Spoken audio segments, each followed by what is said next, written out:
Schuschnigg promptly called a referendum so that the Austrians could vote on whether to remain independent. But on March the 12th, 1938, the eve of the referendum, Hitler, fearing that it might produce the wrong result, sent in his troops. Complete surprise and an enthusiastic welcome by Nazi sympathizers made it a bloodless invasion. Within hours, Hitler announced Austria's incorporation into the Third Reich. A sovereign nation had, for the first time, been subsumed into a greater Germany. Once again, the Western democracies failed to react. In the summer of 1938, he turned on his next prey, Czechoslovakia. A substantial German minority lived in the northwest of the country, an area known as the Sudetenland. These Sudeten Germans had been part of the old Austrian Empire, but had been cut off when Czechoslovakia was created in 1919.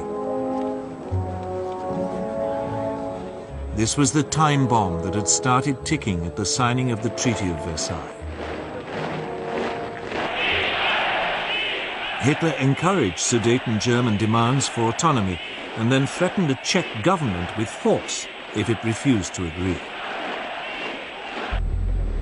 Undaunted, the Czech government ordered general mobilization and prepared to resist.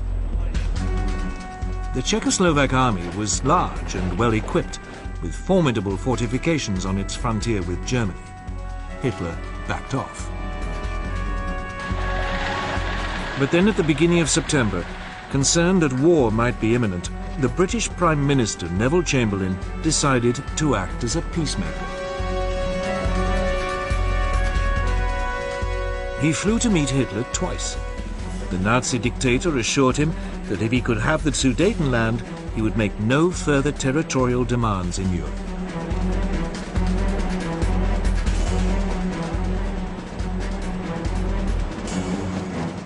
In Munich, on September the 29th, 1938, with Mussolini acting as mediator, France and Britain signed an agreement giving the Sudetenland to Germany in return for a formal declaration by Hitler that he had no more territorial ambitions.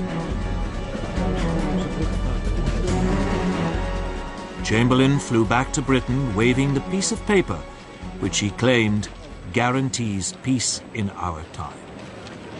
And so, on October the 1st, German troops occupied the Sudetenland and seized the Czech frontier fortifications. Hitler now began sizing up his next target, Poland.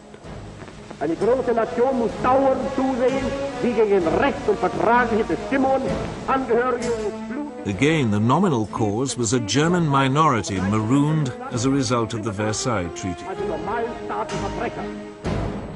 Hitler demanded the return of the port of Danzig to German control, so that East Prussia could be linked up with the rest of Germany.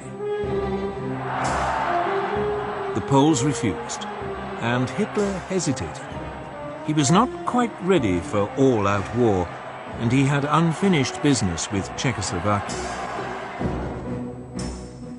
In March 1939, the eastern part of the country, Slovakia, which was ethnically different to the Czech lands, appealed to Hitler for help in achieving greater independence. Hitler summoned the Czechoslovak Prime Minister Emil Hácha to Berlin and browbeat him into putting his country under German protection.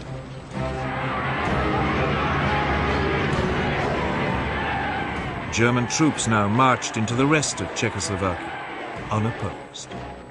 Most of the country was annexed into the Reich. Slovakia was declared a protectorate. For the first time, Hitler had seized non-German-speaking territory. But again, there was only a feeble protest from Britain and France. At the end of March, he again repeated his demand that Poland give up Danzig. This time, France and Britain declared unequivocally that they would declare war if he attacked Poland. But by now, Hitler cared little whether they did or not. He was sure that they would be weak and indecisive opponents. In Russia, Stalin had also become increasingly concerned by Hitler's aggression. In April, Stalin proposed an alliance with Britain and France. But negotiations made little progress. And finally, Stalin despaired, deciding that there was another solution to the German threat. On August the 23rd, the Soviet Union and the Third Reich, who everyone had believed were sworn enemies, announced a non-aggression pact. The agreement secretly specified that Poland would be split between the two countries, and Stalin would have a free hand to take over Estonia, Latvia, and Lithuania. Now free from any Russian threat, Hitler ordered his armed forces to prepare for an immediate invasion.